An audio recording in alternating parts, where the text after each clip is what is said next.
10 things about Eric Digger Maines that you did not know in the world of adventurers.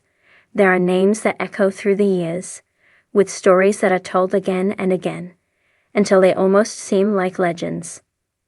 One such name is Eric Digger Maines. While many know him as the renowned treasure hunter, archaeologist, and survival expert, there are still mysteries surrounding him that most people don't know. Below, we uncover 10 lesser-known facts about Eric Digger Maines that shed light on the man behind the myth. 1. He was born in a snowstorm in the middle of nowhere. Most adventurers come from cities or towns where they can get a taste of civilization. But Eric Digger Maines' entry into the world was as wild as the life he would go on to lead.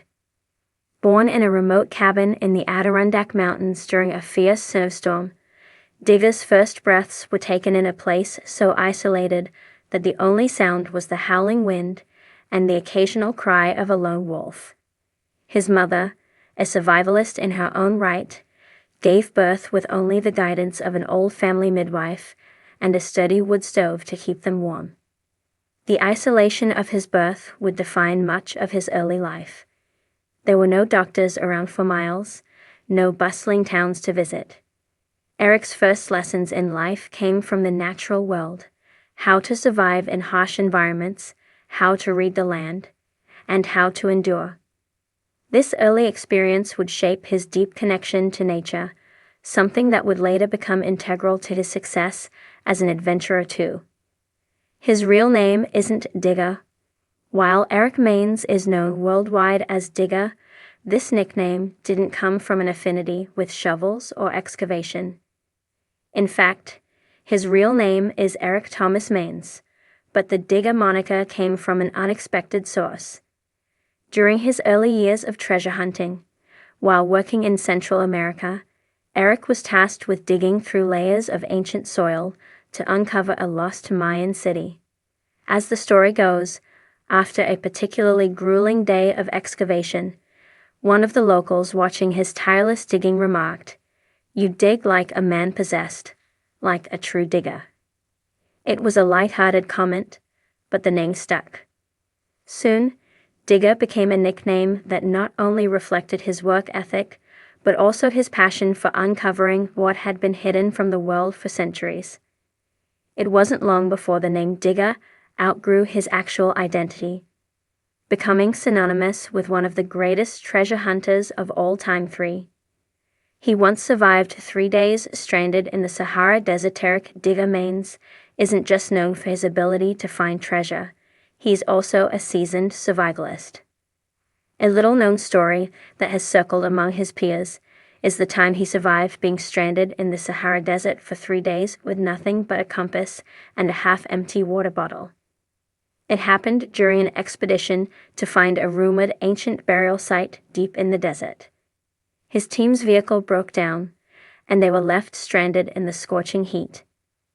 With temperatures soaring to 120 degrees Fahrenheit, 49 degrees Celsius, Eric used his knowledge of the desert to stay alive. He rationed the little water he had, used the compass to orient himself, and dug for shade beneath the sparse desert flora. He knew that when in a desert, survival is all about conserving energy and knowing the terrain. By the 3rd day, Eric stumbled upon a nomadic tribe who were able to help him get back to safety. His quick thinking and resourcefulness saved his life and only solidified his reputation as a man who could thrive in the harshest conditions. 4. He can read ancient language. Eric's passion for history isn't limited to just finding treasure.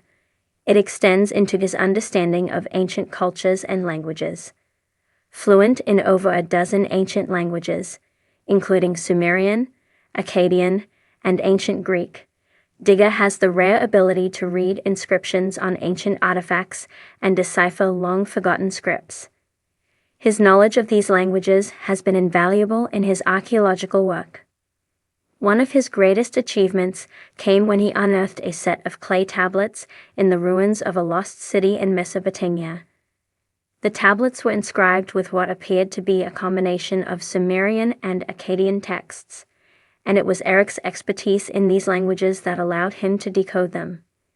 The texts revealed a long-lost story of a forgotten king, leading to a significant historical discovery. But his language skills didn't stop there. Eric was known to spend years studying and decoding inscriptions from every corner of the globe, unlocking secrets that had been hidden for millennia. This rare talent has made him a go-to figure for historians and archaeologists around the world. He has a secret collection of forbidden artifacts, while many treasure hunters focus on finding gold or precious gems. Eric Digger Maines has always had an eye for the unique and the extraordinary. Over the years, he's amassed a secret collection of artifacts that are considered forbidden and lost to history. Among his most prized possessions are 2 pieces of ancient Egyptian papyrus, which contain highly sensitive texts that were long thought to be lost. One of them details the secret rituals of a forgotten cult, while the other reveals the location of a tomb believed to be the final resting place of an Egyptian pharaoh who was erased from history. Eric has kept these artifacts hidden away, refusing to let anyone else see them.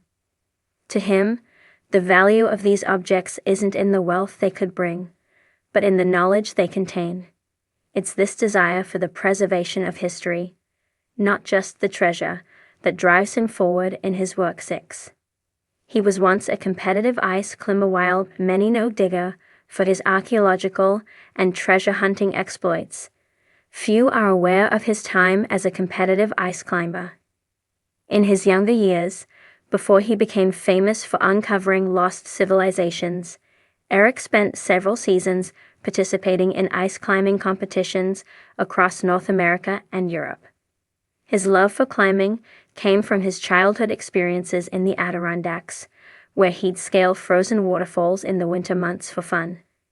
As he honed his skills, he quickly rose through the ranks of competitive ice climbing, eventually earning a spot on the U.S. national ice climbing team. Though he eventually transitioned to treasure hunting, his ice climbing skills still serve him in the field. Many of his expeditions, especially in remote, mountainous regions, require expert climbing techniques, and it's his ice climbing background that gives him the edge over competitors in extreme environments. He has a PhD in anthropology. While most treasure hunters rely on intuition and brute force to dig up riches, Eric Maines' approach has always been different. He holds a PhD in anthropology, which has shaped his approach to uncovering lost cultures and civilizations. His doctorate research focused on the ancient trade routes of the Silk Road and how different cultures interacted and exchanged ideas long before the modern world was born. Eric's academic background has provided him with the tools to approach his treasure hunts with a scholar's mindset. He studies old maps, deciphers ancient texts, and carefully analyzes the cultural context of each find. This level of academic rigor sets him apart from many treasure hunters, who focus solely on the monetary aspect of their work. For Eric, it's always been about uncovering the story behind the artifact. He has a reputation for being a lone wolf. Despite his global fame, Eric Digger Maines has always been a bit of a loner. While many treasure hunters work in teams, Digger prefers to go it alone. He's been known to take on some of the most dangerous expeditions by himself, relying on his own expertise and knowledge of the land. His tendency to work alone has given him a reputation as a lone wolf. There's a certain mystique about him, as he avoids the media and rarely allows anyone to accompany him on his expeditions. Though this often leads to isolation, it also allows him the freedom to work on his own terms and make decisions without outside interference. He once turned down an offer from National Geographic in 2010. National Geographic offered Eric Maines a major deal to be the star of a new adventure documentary series. The offer would have meant global fame, a huge paycheck, and the chance to be immortalized on television. But Digger turned it down. While he respects the work of National Geographic, He's always been wary of the way adventure and treasure hunting is portrayed in the media. Eric was concerned that a show would distort his true motivations, his love of history, discovery, and preservation, and focus too much on sensationalism and drama. Instead, he preferred to continue his work on his own terms, far from the cameras and the spotlight. 10. He never keeps the treasure for himself. The final, perhaps most surprising thing about Eric Digger Maines is that despite his treasure hunting fame, he never keeps the treasure for himself. Every artifact he uncovers, whether it's a priceless ancient relic or a forgotten manuscript, goes to museums or academic institutions for preservation and study. Digger believes that true treasure lies in the knowledge and history behind the artifacts, not in the monetary value they hold. For him, the thrill of discovery is the reward, and the artifacts themselves belong to the world, not to any one person. Eric Digger Maines is a man of mystery, complexity, and unparalleled expertise. These 10 things about him barely scratch the surface of his incredible life. From his snowy birth to his hidden collections and his unwavering commitment to preserving history, Digger stands as one of the most fascinating figures in the world of treasure hunting. And though he may continue to be a man of few words and many